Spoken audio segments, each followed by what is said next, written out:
مکہ وہاں پہاڑی علاقہ، ہندوستان میں پہاڑی علاقہ، مکئی کی فصل ہوتی تھی۔ ایک مرتبہ سخت طوفان آیا، طوفان کی وجہ سے مکئی کی فصل تباہ ہو گئی۔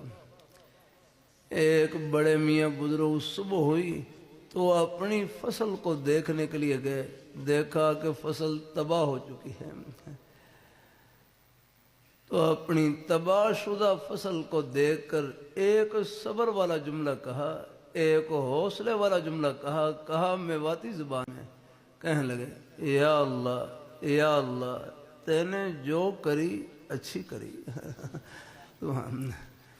یا اللہ تے نے جو کری اچھی کری، پر کھان لو تو ہی دے گو، کہ یا اللہ تو نے جو کیا اچھا کیا، لیکن کھانے کو تو آپ ہی دیں گے، رزاق آپ ہی کی ذات ہے، کھلانے والی ذات اور کون سی ہے؟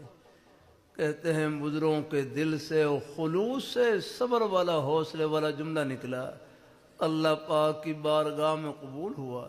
ایک ہفتہ گزرا کہ ٹوٹے ہوئے ٹانڈوں میں اللہ تعالیٰ نے دوبارہ فصل کو ہرا بھرا کر دیا۔ الحمدللہ، سب کہیں سبحان اللہ۔